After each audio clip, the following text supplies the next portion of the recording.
$22 to come here, price of admission.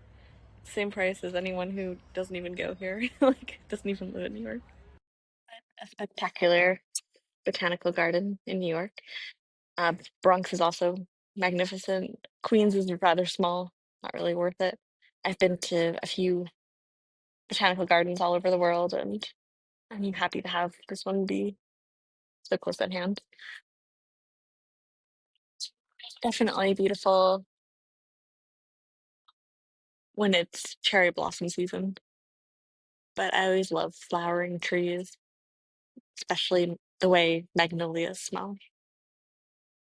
If you know me personally or have been following for a while, you know I love to go on hot girl walks, or I also call them vision quests. Just that daily walk that I try to do every day.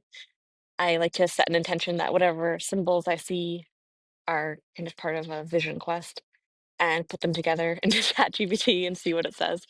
The other thing that's really cool though is instead of a vision quest on your daily walk, if you have an afternoon free or it's a beautiful day and you don't have an afternoon free, but you're not staying inside the whole day, you want to be out in nature and see something beautiful and finally just if there's been bad weather like raining or snowing or gray and cloudy and finally like the sky is blue, the sun's kind of out, regardless of temperature, but I love like warm temperatures.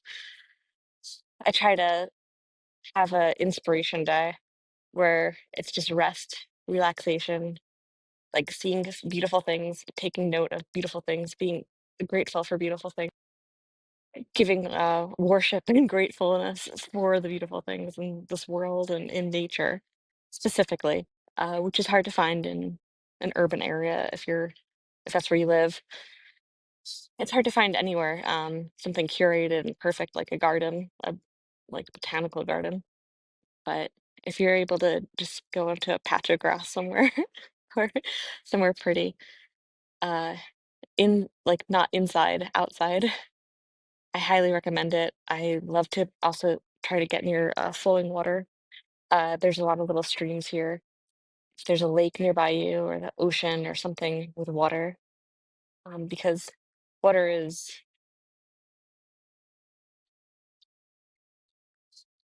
I love the chance to see it like this reflected in sunlight. Funny when people say they feel lonely. You can feel probably alone in the city with a billion people, but there's so many people here, all with the same idea, and I'm glad like to share this moment with them, even though we don't know each other at all, and I look like a maniac. uh, you know, you start to feel kind of brave for some reason, uh, in being together with people. You start to feel like whatever, like ask me what I'm doing. Like I'm an open book and I don't mind. But eventually I find that little patch that's just for me and my dream. And I have my notebook and I have my AirPods and I have my music sometimes. Even better would be listening to flowing water like this. And I just start hoping. I just start writing. Isn't this book journal so pretty? I actually got it in Copenhagen with my sister. I'm uh, American, but also EU. I'm a dual citizen. So I'm a woman of the world, I suppose. Not really. I mean, technically. But I miss my sister in Denmark all the time. But it's fun to go there and see what they're up to. See how much better their lives are than here in America because they have everything. And we have the opportunity to have a small business. And that is something. It's something special, I guess. Um, like it's pretty magnificent to get to be the boss and owner of your own business and have the benefits that go along with that because it's very entrepreneurial.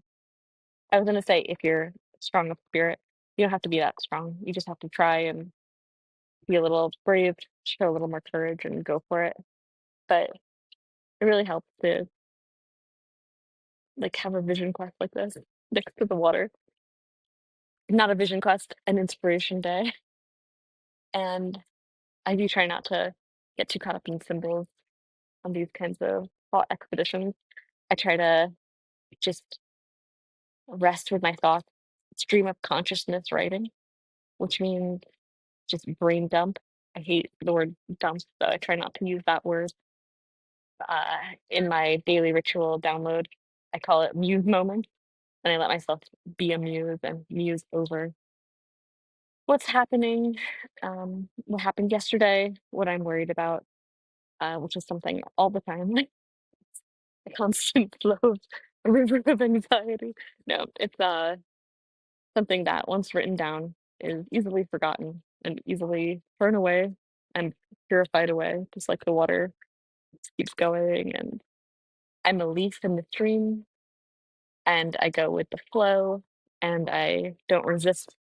If there's a rock, I move over it, and I let my brain and my thoughts just come and go. And I'm able, by writing, to release them as they come, to acknowledge that they exist, and then to let go of them as it appeared and as it streamed away and got lost.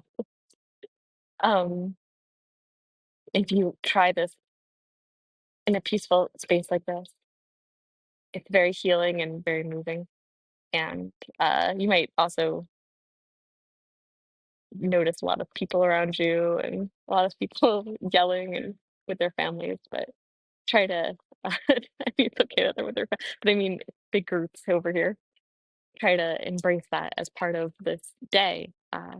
The love and the peace and the happiness, and just we're all at our base just so happy for a pretty like blue sky and clean air. I don't know how clean it is here in Brooklyn.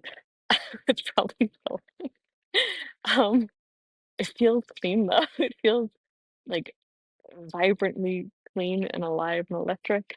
The sun is like brilliant, and that's something this city has to offer you or me.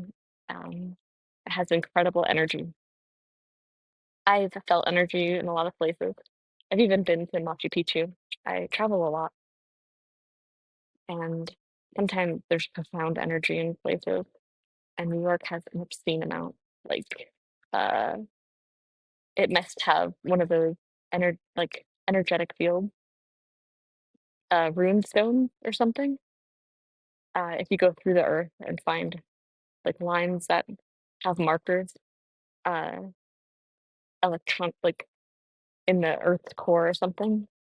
Maybe New York has something a little special for its geolocation, because even once you step off the plane or land, or if you drive away and come back, start to feel it and it starts to build. And it's, the people are feeding off of it and also letting go of it, but it's special and it's not frenetic energy. It's just energy. There's a vibrance and a joy. It's also springtime and after winter, people get nuts here, and the possibilities start to feel very expansive in a very wonderful way. But also this year, there's a lot of change and a lot of shifting. And I'm sure you've all felt the energy shifted. And because it shifted, like this year, 2025, January, from now on, things will never be the same. And that's all right. It's very creepy, though. That's a woodpecker, if you could see it. So I know I try not to be too symbolic on these things, but wow, woodpecker again, having the time of its life. I'm giving you this message. The woodpecker showed up to tell us all that dig deep, follow your dreams, and they're going to manifest in ways that you can't control, which is awesome because it could be and will be a lot better than you ever imagined. All right, bye for now.